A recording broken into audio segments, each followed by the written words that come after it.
This could be the future of coffee in Colombia. Plants infected by fungus and coffee beans invaded by parasites, both intensified by climate change. 53-year-old Fidel Melo is among the thousands of impoverished coffee farmers in Colombia's southwestern region of Nariño, struggling with the negative effects of climate change. Tiempo de antes era más alto el rendimiento del café, todo. Ahora es más bajo por el mucho verano.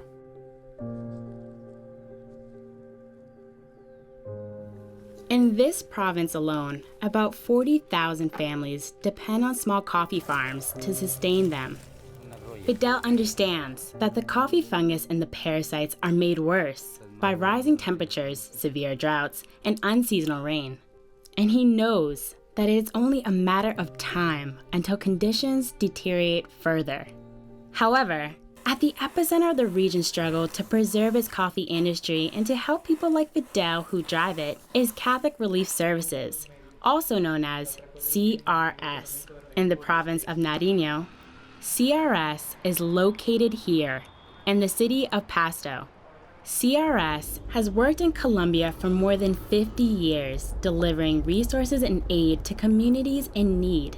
Today, CRS employees have witnessed the impact of climate change and the social upheaval it causes, and the organization is preparing for the worst. CRS creates programs like the $4.5 million Borderlands Coffee Project to help farmers like Fidel produce and sell higher quality coffee to more lucrative international markets.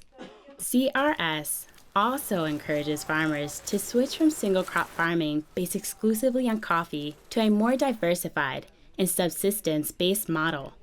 The rationale is that if the market demand collapses or if the coffee crop fails, farmers can at least sustain themselves and their families. Andrés Montenegro is the CRS program officer in Nariño province. He took me around the region with 12 other CRS employees visiting from Central America. Andrés sees a dark future for farmers who do not diversify crop production. In the next 30 years, more than 50% of the current area devoted to coffee in Nariño wouldn't be suitable for the production. So we need to solve that. We need to help farmers to think more than coffee, to increase and diversify the portfolio, producing other crops, and to promote different strategies for mitigation and resilience of their incomes, because they depend on coffee and they need to start thinking in other options to sustain their livelihoods. 74-year-old Don Sanin embodies the diversity that Andrés encourages. In addition to coffee, Don Sanin and his family grow oranges, avocados, and vegetables. They also raise animals. Sí, es importante la diversificación, por lo que nosotros tenemos que producir las cosas que podemos mantenernos nosotros acá, podemos comer. Porque si nosotros vivimos solamente del café, no nos alcanzaría para poder comprar las cosas, como tal ejemplo, la papa, la cebolla, la yuca, el maíz, el frijol. Farmers in this region face formidable obstacles other than climate change. These include an internal war that has dragged on for half a century and has claimed an estimated 220,000 lives. Rural farmers are especially vulnerable to the violence. CRS's deep ties with the region have grown out of earlier efforts to promote peace and to protect the human rights of local communities affected by the conflict as it escalated in the 1960s. Given the risk, CRS's long-term commitment to these communities has given CRS staff access to areas that are often inaccessible to other NGOs. Andrés says it's his Catholic faith that pushes him to continue his work despite the dangers. We want to help the poorest of the poor, and that is our mission, not only as a Catholic, but as a human being. As a Catholic, I want to live in solidarity with my brothers, my farmers, because they are part of a big family.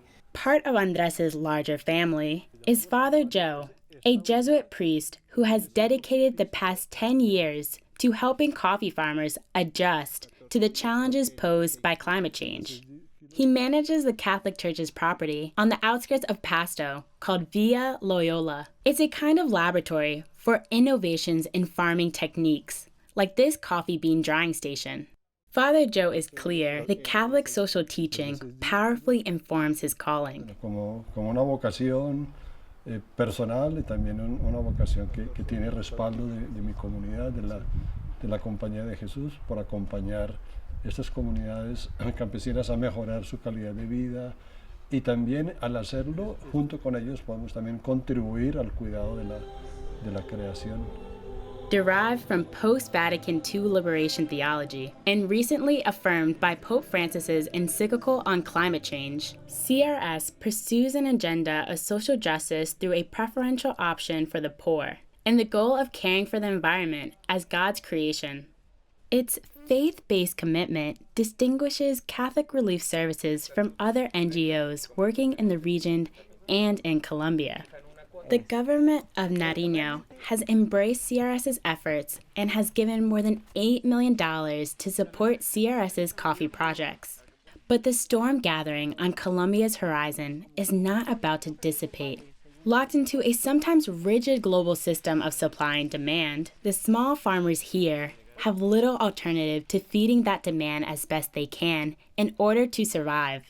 Moreover, out of the 40,000 coffee-growing families in the Nariño region, at present, CRS is only working with 1,600 of them.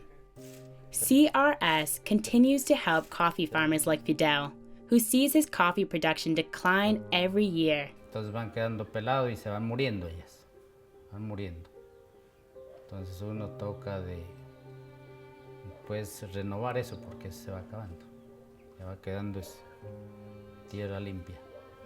With weary hands and an optimistic heart, Fidel continues to work on his farm, knowing that one day he might not be able to. Camila DeChalus, reporting from Nariño, Colombia.